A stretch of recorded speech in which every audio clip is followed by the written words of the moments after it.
종교란 무엇이냐? 종교가 뭡니까? 교회 다니고 절에 다니는 것이 종교입니까?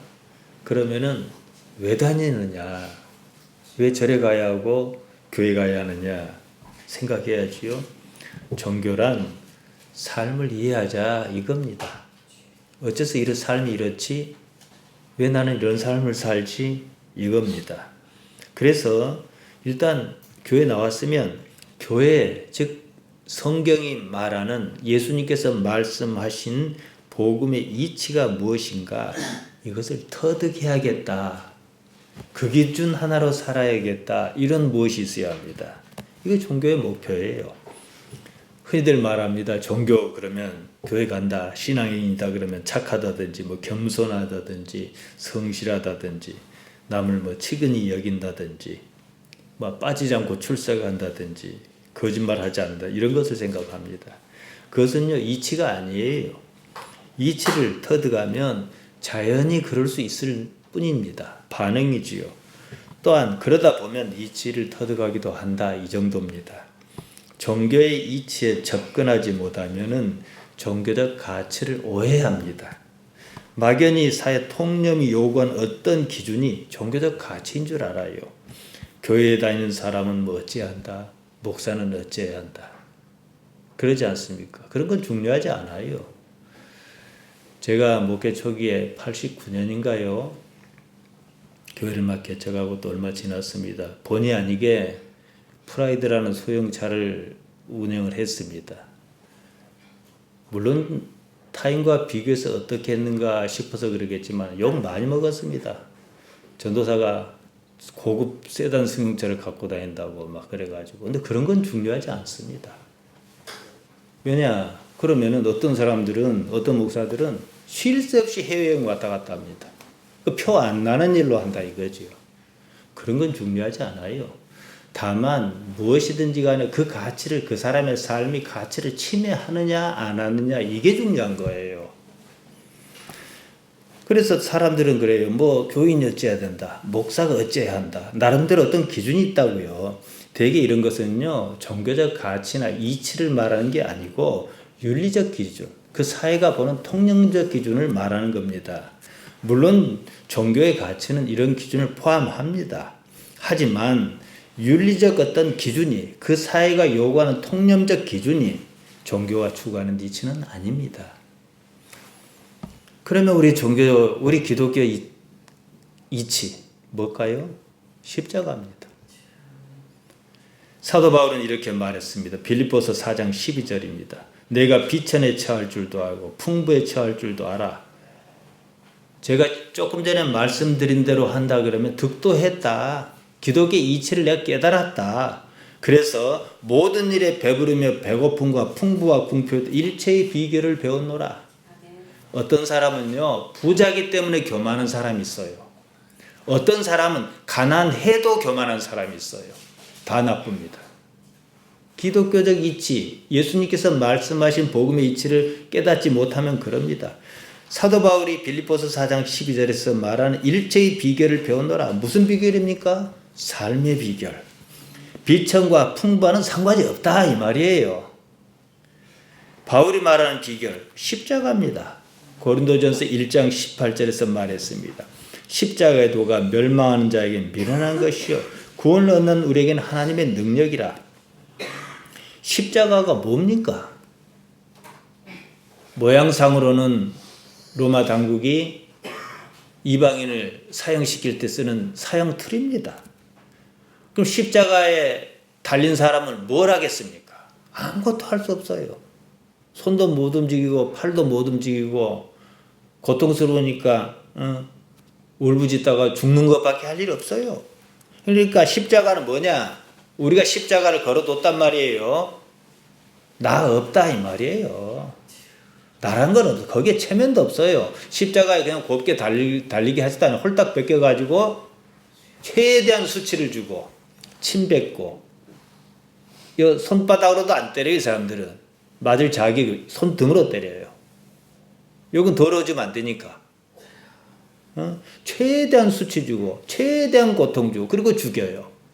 그리고 거기에 나라는 것은 존재하지 않아요. 그러니까 우리가 십자가를 진다 그러면 나는 없다예요. 그럼 왜 내가 없어야 하는지를 이해하셔야 해요. 내가 없어야 하나님께서 나타나시기 때문에, 그러니까 내가 없는 것이 능사는 아니에요. 하나님께서 나타나게 하시려면 내가 없어야 한다 이 말이지요. 그래서 자기 부인이 필요한 겁니다. 나라는 것을 인정하지 않는 그것, 그래서 사는 것, 오로지 하나님으로 산다는 사실, 기독신앙이 말하는 삶의 이치는 이겁니다. 삶의 이치를 터득하려는 이유는 못 살지 않으려고요. 잘 살려고요. 이 잘 산다는 말은 돈이 단지 많은 게 아니에요. 마음의 평안을 누리고 행복한 상태를 말합니다. 이 세상에 태어난 목적에 맞게 우주의 창조자시고 주관자신 하나님께서 정하신 어떤 이치에 맞게 살겠다. 이것입니다. 우리는 하나님을 아버지라 그럽니다. 예수님께서 그렇게 하라고 가르쳐 주셨습니다. 그냥 하나님과 하나님의 아버지는 의미가 다릅니다. 친밀성의 문제를 말하는 것이 아닙니다. 아버지가 어떤 분입니까? 보호자예요. 관계를 말합니다. 삶의 세세한 부분까지도 관심을 가져주셔야 하는 분. 바로 여기에 대한 표현이 아버지 하나님 아버지입니다. 우리 신앙에서 삶의 이치란 다른 것 아니에요. 하나님의 의지가 내 삶에 어떻게 나타나느냐. 그러니까 하나님의 의지예요. 내 의지 아닙니다. 우리 신앙은 나를 버려 하나님의 의지를 따르겠다. 나를 버려 하나님을 얻겠다. 이겁니다. 자, 주변을 둘러보십시오. 우리 말고 이제 다른 알만한 사람들 자기 포기합니까? 안 해요. 죽을 때까지 포기 안 합니다. 죽기 직전에 포기합니다. 왜냐? 그때는 포기할 수밖에 없으니까. 아무것도 아니거든요. 죽을 때 가치 있는 것이 가치 있는 겁니다. 평상시 이렇게 살아가는 거예요. 어린아이와 같다는 말. 왜 어린아이 일로 인해서 예수님께서 분노하셨겠습니까? 어린아이 같다는 말은요. 어린아이는요. 자기 자신을 의지하지 않아요. 완전한 약자지 않습니까? 사람들이 어린아이를 예수님께 데리고 왔습니다. 목적이 있었죠. 예수님께서 만져주시기를 바랐다. 마태복음 19장 13절에 보면은 예수님께서 안수하고 기도해 주실 것을 바라서 그랬다. 축복기도 받겠다 이 얘기지요. 예수님 주변에 사람이 많이 붐볐을 것입니다. 사람이 어린아이를 데리고 예수님께 나와왔습니다. 지금 상황이 어떤데 지금 애들은 가라 해야 할 상황인데 분위기 흐린다 이 말이에요. 제자가 이를 보고 꾸짖었습니다. 이 상황에 대한 예수님의 반응이 의외였고 격하였습니다. 예수님께서 보시고 분이 여겨 이르시되, 새로 번역한 성경은 노하시어 이르시되, 근데 옛날 성경 번역이 더 좋습니다. 분했다. 어떤 목표를 이루지 못했을 때는 느낍니다. 단순히 노하다는 화를 낸 거지만은요. 어린아이에 내게 오는 것을 용납하고 금하지 말라. 하나님의 나라가 이런 자의 것이니라. 내가 진실로 너희에게 이르노니 누구든지 하나님의 나라를 어린아이와 같이 받들지 않는 자는 결단코 들어가지 못하리라. 좋게 생각하면은 제자는 예수님 생각하셔서 예수님 사역에 방해가 없게 하기 위해서 그랬을 수 있습니다. 뭐 질서 유지를 할까요? 이 상황에서 예수님의 생각은 제자와 달랐습니다. 예수님 이를 아가낙테오 분이 여기셨다고 합니다. 아무튼 제자가 하는 행동이 예수님의 성에 차지 않았다 이거지요. 어째서 그러셨을까요?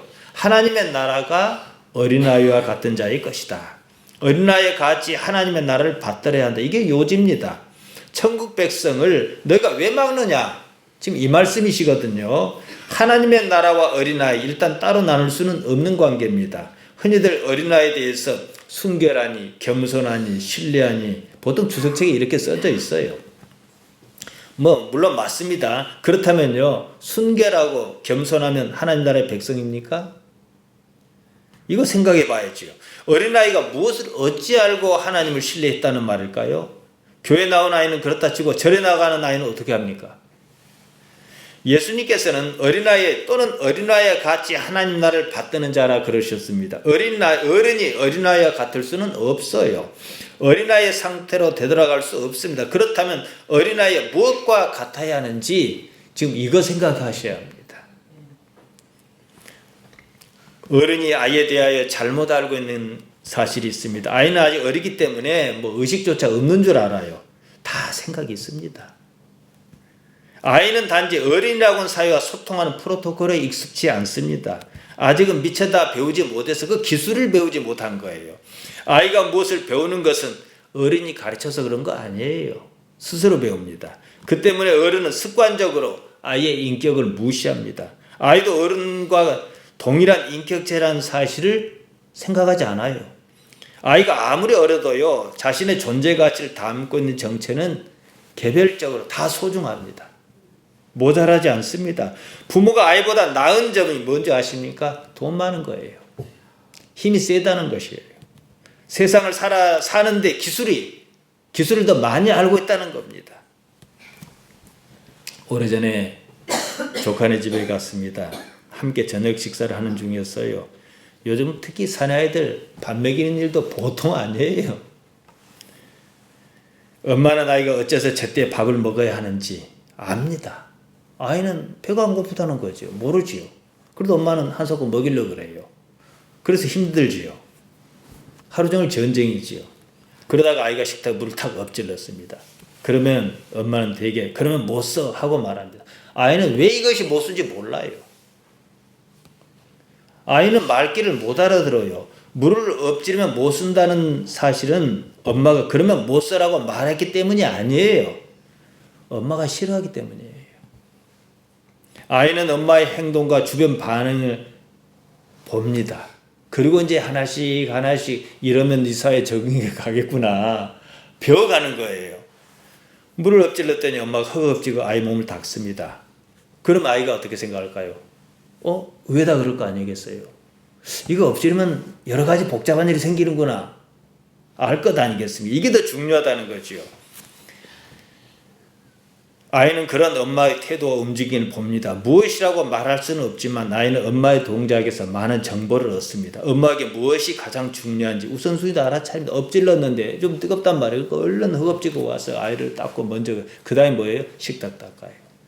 그럼 뭐가 가장 중요해요? 식탁이 아니잖아요. 아이가 중요하잖아요.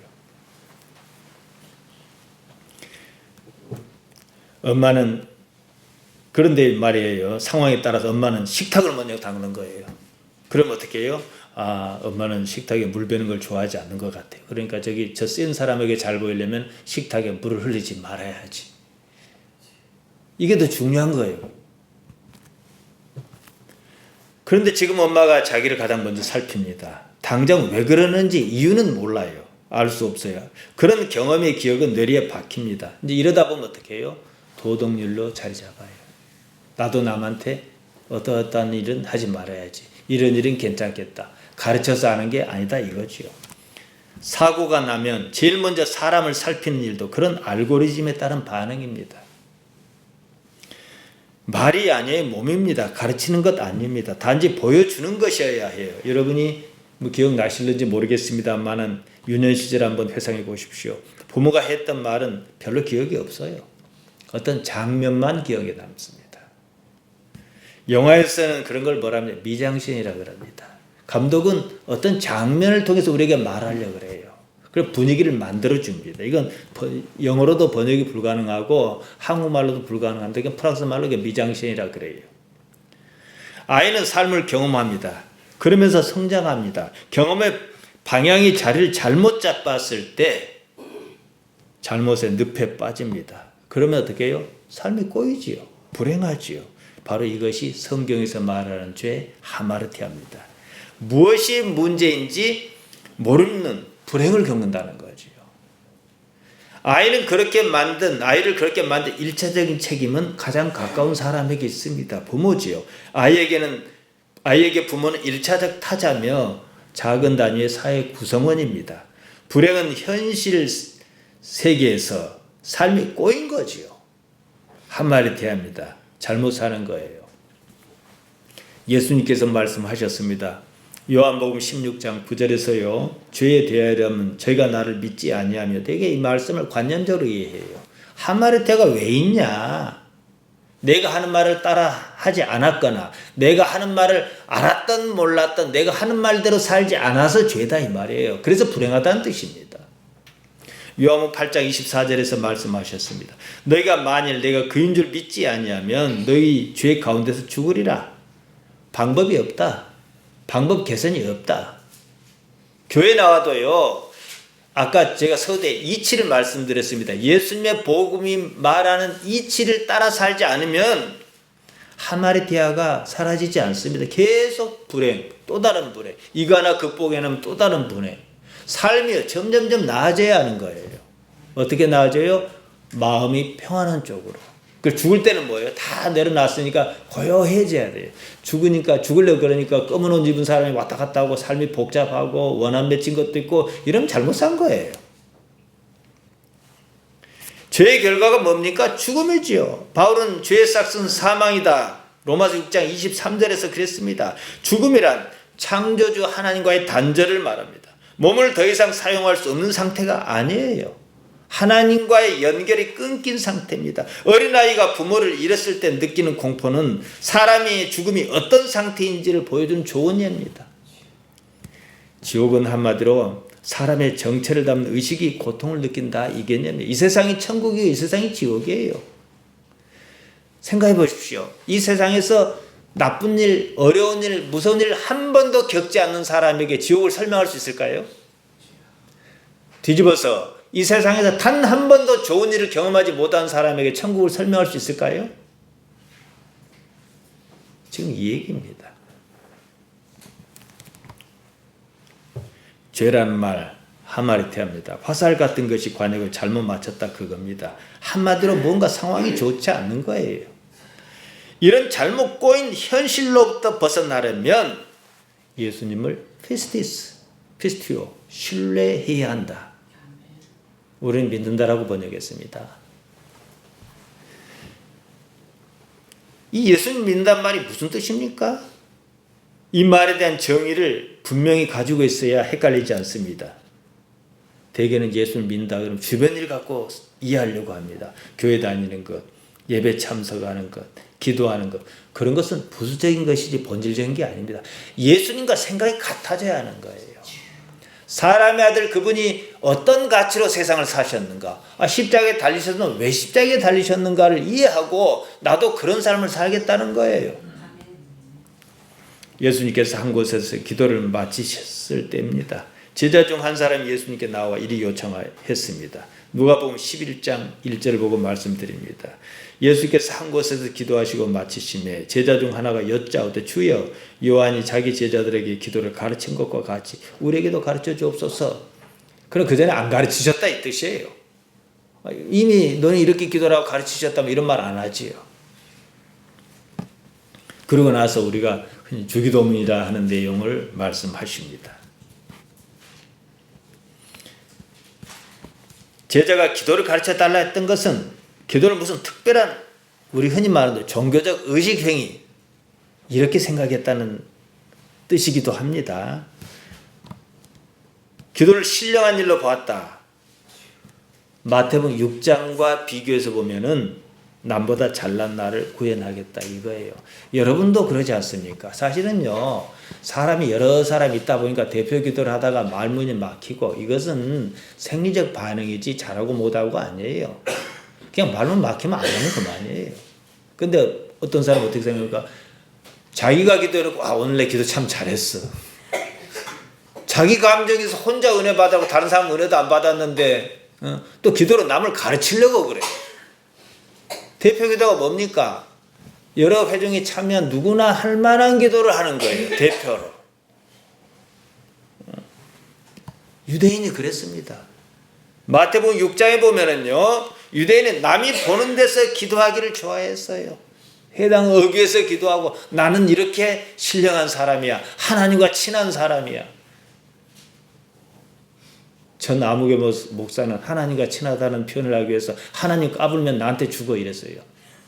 난 참 이해를 할 수가 없어요. 이해를. TV에서 말이죠. 참 기독교가 이제 갈 때까지 간 모양입니다. 제자는 예수님의 제자가 어떤 사람입니까? 그 사이에 비주류입니다. 잘난 사람 아니에요. 잘난 사람은 예수님 따르지도 않았어요. 필요하지도 않았어요. 부족하니까 그들을 부르셨겠지만 말이에요. 그래서 니고데모가 그나마 예수님 찾아왔다는 것은요, 매우 경이로운 일입니다. 기도를 가르쳐 달라고 한 제자의 요청이 뭡니까? 우리도 이제 저 레벨에 다가왔다 이 뜻이에요. 우리도 좀 회당 의기에서 기도할 수 있게끔. 물론 좋은 의도도 있습니다. 그런 거 말고 순수한 의도도 있습니다만 이 사회에서 기도가 차지하는 위치가 무엇인지를 제가 지금 말씀드리는 거예요. 어떤 사람들을 기도를 시키면 그냥 목소리 착 깔고 평상시에는 뭐같이 살다가 목소리 작고 높고 높은 하늘이 어쩌고 거룩하신 하나님 어쩌고 안 그럽니까?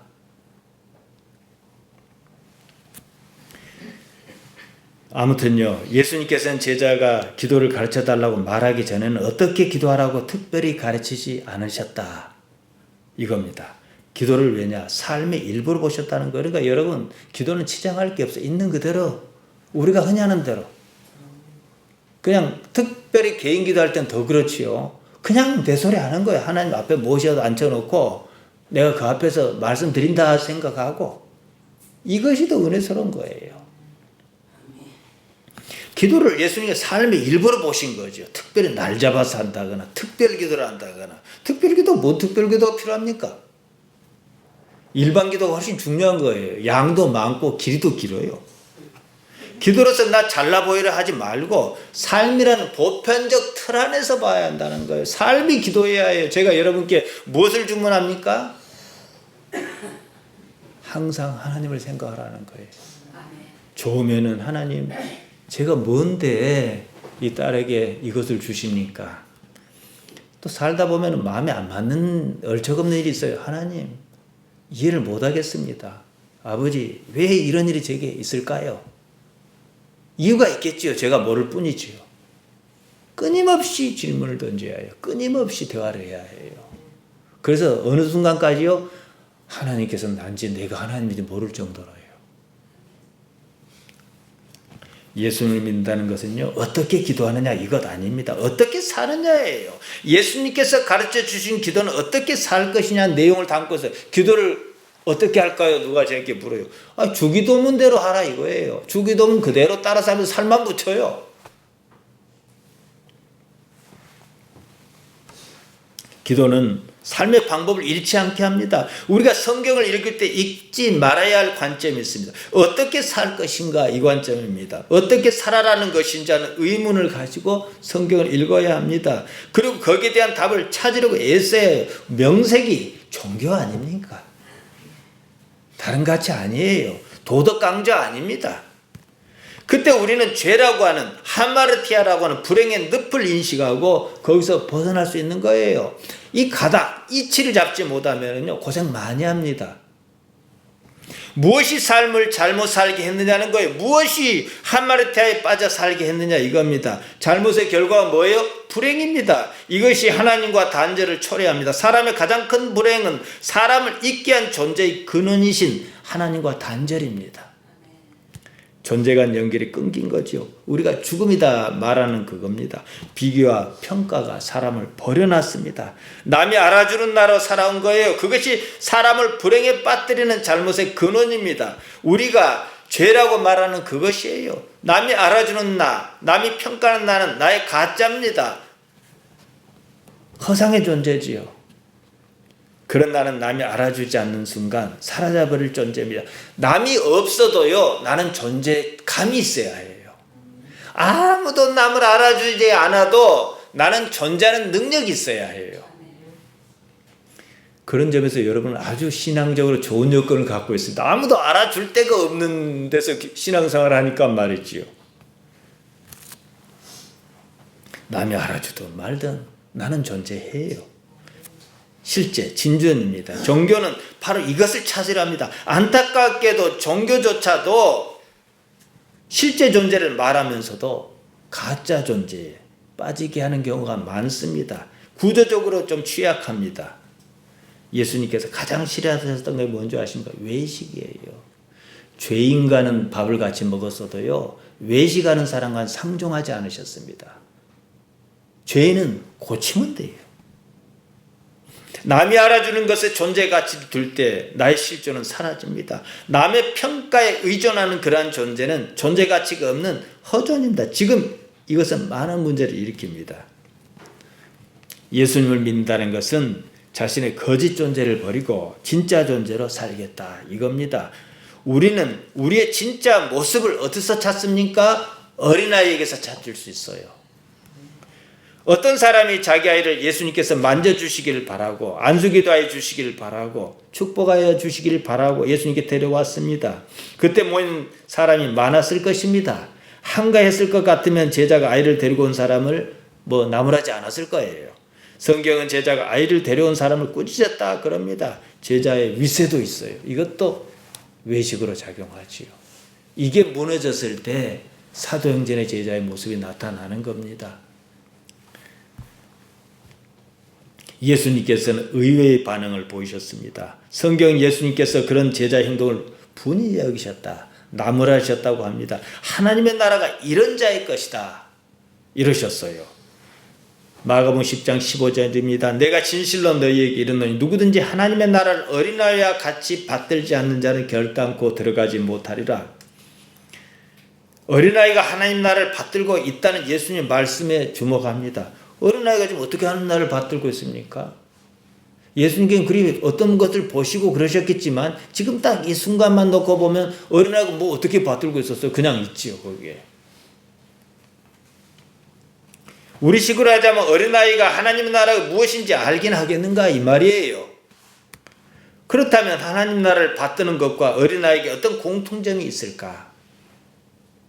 외식이 없습니다. 의식이 순수하다 이거죠. 의식이 말이죠. 어린아이 때는요. 자아가 하나였습니다. 저는 이것을 순수한 자다. 유영모 선생은 얼하다 이렇게 표현을 합니다. 그 자아는 보아야 할 것을 보고 알아야 할 것을 아는 자아입니다. 삶을 살면서 이 자아가 숨어버렸어요. 외식이 생존에 유리하거든요. 남에게 보여주는 자아, 거짓의 자아가 그 사람의 정체로 작동합니다. 그러니까 내가 살다 보면 거짓말을 안 할 수는 없을 거예요. 하지만은 거짓말을 해야 하는 상황이 많이 발생하면 내 삶에 문제가 있는 거예요. 거의 거짓말 할 필요가 없는 삶이다. 완전하게 거짓말을 할 이유가 없는 삶이면은 이건 경지에 이르러 있는 사람이에요. 그러니까 오늘부터 체크를 한번 해보시기 바랍니다. 그러다 보니까 생존에는 거짓이 유리하거든요. 남에게 비치는 내가 더 중요하거든요. 이 거짓자가 순수한 자를 억압하고 이제 그것이 나라고 행사하기 시작했어요. 우리가 보십시오. 보더라도요. 이건 뭐 나쁜 의미는 아니지만은 손주에게 보이는 나가 따로 있고 남편에게 보이는 나가 따로 있고 학교 선생이래 이런 사람이 보이는 내가 따로 있고 나보다 훨씬 못한 사람이 보이는 나가 따로 있어요. 어느 게 진짜입니까? 나는 여러 명입니까? 아직은 순수한 자 상태에 있는 아이의 정체는요. 하나님의 나라가 무엇인지 모릅니다. 자기도 모르지만 하나님 나라를 받들고 있다는 거예요. 그러니까 하나님의 나라에는 뭐예요? 의식이 순수한 자의 세계란 뜻이에요. 사람에 따라 다른 나라를 갖추고 있는 그런 다중인격자의 세계가 아니라는 거예요. 어린아이의 의식이고 하나님 나라에 합당하다 이 말씀입니다. 우리도 어린아이였던 시절이 있었습니다. 지금은 어른입니다. 이 둘 사이에 뭐가 있습니까? 세월이 있습니다. 세월이 나를 만드는가? 세월이 만든 나를 어떻게 부인할 것인가? 이 문제입니다. 어린아이 때 받들던 하나님 나라가 어째서 어른 때는 받들지 못하는 것일까요? 무엇이 그렇게 했을까요? 세월이죠. 생각해 보세요. 유대는 종교사회입니다. 하나님 아니면 죽는다 하는 사회예요. 그런데 예수님께서 오셨어요. 하나님의 이름으로 하나님의 아들을 못 박아 죽여버렸어요. 다시는 못 살아나게. 이게 어떻게 그런 일이 있을 수 있겠습니까? 사람이 사람 사이에 살면서 비교와 평가가 생겼습니다. 너보다 잘난 나를 발견하는데 가치를 두기 시작했습니다. 나는 그냥 나여야 합니다.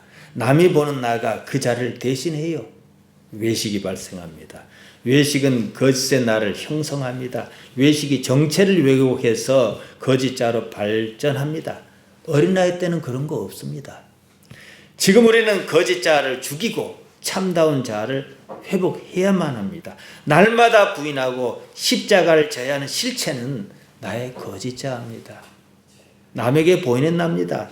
부모가 아이에 대하여 잘못 알고 있는 것이 있습니다. 어린아이는 의식이 없거나 모자랄 것이나 이렇게 생각해요. 아니에요.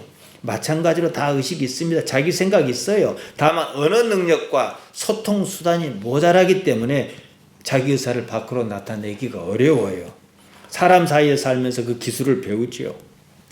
그것을 모르는 부모는 자기가 매번 옳다 생각하고 아이가 말을 잘 듣지 않는다고 윽박지르기 십상입니다. 소통이 잘 이루어지지 않고 있다는 사실을 모릅니다. 자기를 나타낼 방법이 없는 아이는 자기보다 힘센 사람 앞에서 자기를 감추기 시작해요. 힘센 사람 그걸 원하니까요. 너 잘못했다고 말해. 잘못 안 했는데도 잘못했다 해야 매를 안 맞거든요. 어떻게 하겠어요? 이게 성장이에요. 거짓말이 쉬워요, 여러분. 무슨 복잡한 걸 설명하도 이해를 못할 것 같아. 그러면 거짓말로 얼른 끝내기가 쉬워요. 쉬운 쪽으로 합니다. 그러니까 나는 점점 더 거짓에 나가 커가 버리는 거예요. 이때쯤이면 어른은 자기가 아이를 봐줬다 생각해요. 사실은요, 아이가 어른 봐준 게 참 많습니다. 어른은요, 좀 애들 앞에서 품위가 있어야 해요. 요새 아이들이 좀 이런 말씀 드리면 민망합니다만 우리 집사님들 안 그러시니까 꼰대라는 말도 이제 적합하지 않으니까 뭐 틀딱이라 그래요. 얼마나 비참합니까? 그러니까 들어도 그만 안 들어도 틀리 딱딱한 소리를 내는 그런 다고 생각한다는 거지요.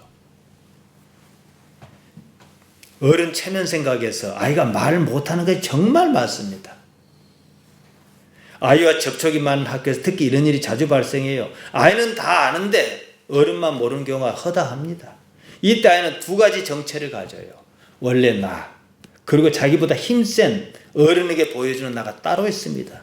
학교는 그렇다 치고 집에 와서는 적어도 그러지 말아야 하는데 집에도 마찬가지예요. 부모에게 보여주는 나가 따로 있어요. 이러면 불행한 거예요. 시간이 지나면서 남에게 보이는 나, 곧 거짓의 자아가 급속도로 성장합니다. 실제 자아는 마치 처음부터 없던 것처럼 유축한 상태입니다. 이것이 어느 한계치 이상 발달하면 그 모습이 어떻게 악으로 나타나요. 악이 쉽거든요. 그 정도 나이에서는요, 선을 행하기가 정말 어려워버려요. 익숙치 않으니까요. 모든 악한 사람을 보세요. 다중인격자처럼 두 가지 이상의 인격을 갖고 삽니다.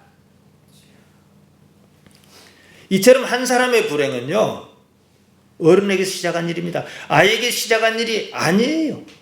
어른도 아이였을 때가 있었습니다. 당시 어른에게서 그런 대접 받았어요. 교회에서 쓰는 원죄란 말은 이 구조적인 불행의 모습을 표현한 말입니다. 어른의 상태에서 보니까 답이 없는 거예요. 그러니까 원죄라 그런 거죠. 그 실체를 이해하지 못했습니다. 모르는 말을 계속 하다 보니까 관념으로 발달했습니다. 사람이 성장하면서 이것이 묵으면 어느 순간 돌이킬 수 없는 상태에 이르릅니다. 각자의 편견은 오랜 세월을 살면서 삶의 남의 평가가 자신의 가치를 매겨오는 데서 생겨난 부산물입니다. 음식물 찌꺼기와 같지요. 나쁜 냄새도 자주 맡으면요, 그 냄새에 익숙합니다. 냄새가 나지 않는다는 생각이 듭니다. 대개 어른은 자기 자신에게서 나는 불행의 냄새를 맡지 못해요. 익숙해져 있어서 말이죠. 남이 알아주는 데서 삶의 가치를 찾지 말고 자신의 참다움, 실존에서 삶의 가치를 찾아야 합니다. 그것이 바로 예수님께서 보여주신 삶입니다. 그러니까 예수님 하면 우리가 어떤 이미지가 있습니까? 맑다, 깨끗하다, 이런 이미지 있지 않습니까? 사람의 아들로서 예수님께서는요, 오로지 하나님만 추구하셨습니다. 하나님을 아버지라 부르셨습니다. 우리에게도 그렇게 하라고 가르쳐 주셨습니다. 진리에는 편견이 없습니다. 그래서 자유롭습니다. 요한복음 8장 32절에 말하듯 그렇습니다. 그런데 하나님의 돌보심이 있습니다. 참이 아닌 것, 거짓. 거짓은 반드시 위선으로 감추고 있습니다. 외식이지요. 옳은 것은 옳고 아닌 것은 아니어야 합니다. 그뿐입니다. 있는 것은 있는 그대로 보아야 합니다. 그러지 못하는 마음에는 악이 자리 잡고 있습니다. 그것이요, 사람을 잘못 살게 해요. 죄 가운데 빠집니다. 불행해요. 하나님과 함께하지 못합니다. 불행할 수밖에 없는 자기 자신을 놓아버리는 겁니다. 이것이 십자가입니다. 잘못된 자기, 거짓의 자기를 버리는 겁니다. 그것은 겉사람이요 육체에 납니다. 그것은 세월과 함께 성장했습니다. 세월이 없었더라면 그런 것도 없습니다. 어린아이에게는 그런 이중적 자아가 아직 성장하지 않은 상태입니다. 세월과 함께 외식이 자랍니다. 그것을 알아차리는 것이 중요합니다. 거짓의 나를 버려야만 선이신 하나님과 관계하는 참 나가 살아납니다. 쉽습니다. 그냥 그대로만 보면 그만입니다. 옳은 건 옳고 아닌 건 아닙니다. 그냥 어떤 감정이 생기면 이건 내 감정일 뿐이에요. 생존 알고리즘에 보람없는 희망을 걸지 말아야 합니다. 뒷감당은 하나님께서 하실 것입니다. 이런 상황에서 하나님께서 뒷감당하시지 않는다면 하나님을 섬길 이유가 없습니다, 여러분. 그러니까 우리가 할 수 있는 건 뭐예요? 해보는 거예요. 그래놓고 하나님께 지켜주시는가 보는 거예요. 그러다가 충분히 해봤는데 안 지켜주시면 이제 없는 거니까 말아야지요. 어쩌겠습니까?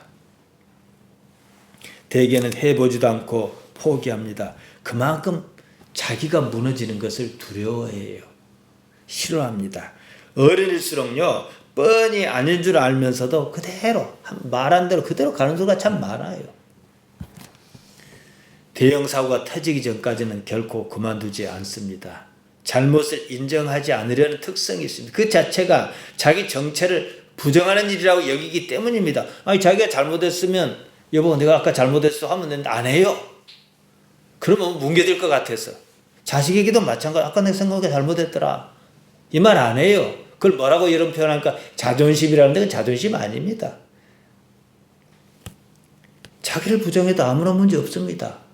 내가 나를 지키려면은 그렇게 해야겠지요. 내가 나를 지킬 수 있는 건 아니에요. 내가 나를 지킬 수 없다는 명확한 사실을 말씀드릴까요? 나는 나를 못 살리잖아요.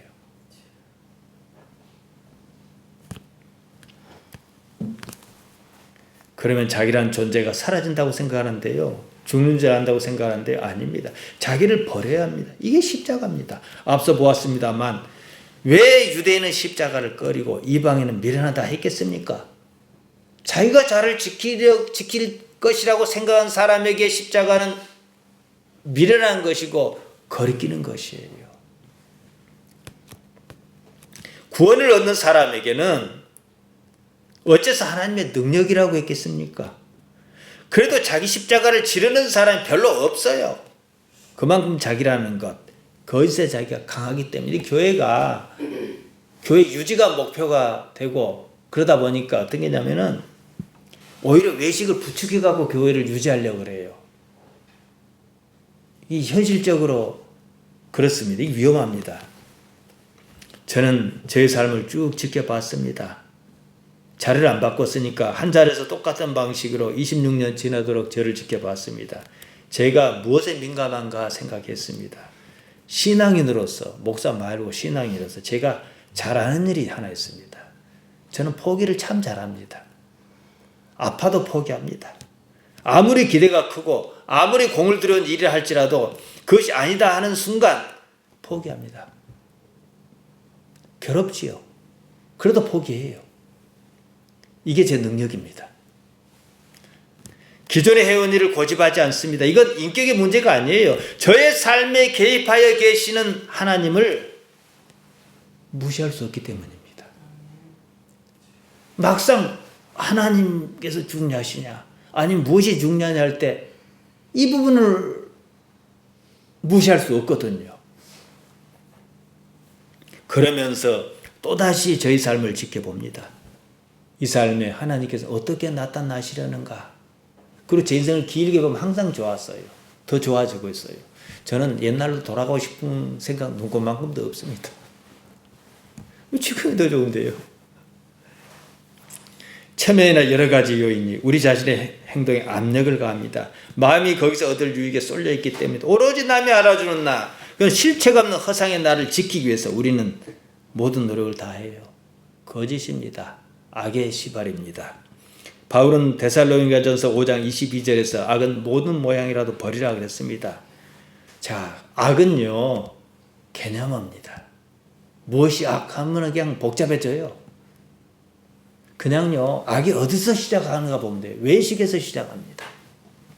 외식이 없으면 어떤 악도 존재하지 않아요. 남이 알아주는 나는 참다운 나가 아닙니다. 나는 나의 본질로서만 존재 가치를 가집니다.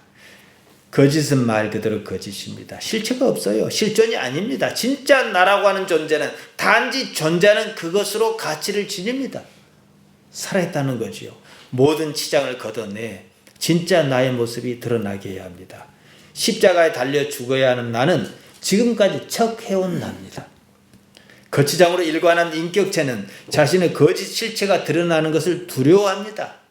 사람의 존재 가치는 존재 그 자체만이 자신의 존재를 증명합니다. 사람은 누구나 하나님 앞에서 홀로 서는 단독자입니다. 하나님을 독대할 수밖에 없어요. 누가 함께 만나거나 이러지 않아요. 몸이 죽는 순간 누구나 그것을 경험합니다. 죽음은 홀로 경험하는 거예요. 항공기 추락사고처럼 단체로 죽음을 맞는 경우도 있긴 있어요. 하지만 죽음이라는 사건은 각기 개별 사안입니다. 살아있을 때 그 사실을 알아차려야 합니다. 그러므로 모든 편견과 집착이 사라지고 나를 거짓으로 만들어 수십 년간 만들어 나를 버리고 하나님과 합의를 경험하도록 해야 합니다. 내일을 예측하지 말기 바랍니다. 그 지난 세월에 가져다 둔 편견의 경험에서 비롯한 판단입니다. 과거는요 그냥 지난 일입니다. 아파도 지난 일이고 좋아도 지난 일입니다. 과거가 지금의 삶에 개입하지 못하게 해야 합니다. 과거는 지금 삶에서 염려와 불행만 일으키게 합니다. 생각해 보세요. 어떤 일로 어려움을 많이 겪은 사람은 미래를 그 비슷한 일만 생기면 두려워해요. 그런 일이 전혀 그런 경험이 없는 사람은 두려워하지 않습니다. 그러니까 이것은 뭐예요? 내 생리적 반응일 뿐이지 현실이 그렇다는 건 아니에요. 사도 바울은 빌립보서 4장 6절에서 좋은 말씀을 했습니다. 아무것도 염려하지 말고 오직 모든 일에 기도와 간구로 너희 구할 것을 하나님께 감사함으로 하나님께 아뢰라. 감사함으로 염려하지 말고 아뢰라. 아뢰라 그랬어요. 그럼 반드시 주실 것이다 이러지 않았어요. 아뢰라 그랬어요. 왜냐하면 내가 구하는 걸 그대로 계속 주시면 그거에 더 위험한 거예요. 하나님께서 판단하셔가지고 그것을 주시기도 하고 더 나은 방향으로 이리저리 인도하시기도 하고 이거지요. 지금 존재하는 자신을 안다면 그것이 사실 진리입니다. 내가 지금 여기 살아있다는 사실에 그것은 나의 존재의 근원이신 하나님께서 살아계신다는 사실을 말합니다.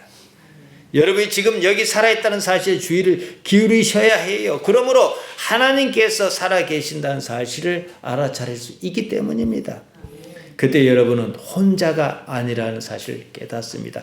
하나님께서 어떤 일을 부르시면 항상 함께 하겠다. 임마누엘 하시겠다. 그러셨습니다. 부르신 분도 하나님이시요. 돌보시는 분도 하나님이십니다. 지금 여기 이 삶을 주신 분도 하나님이십니다.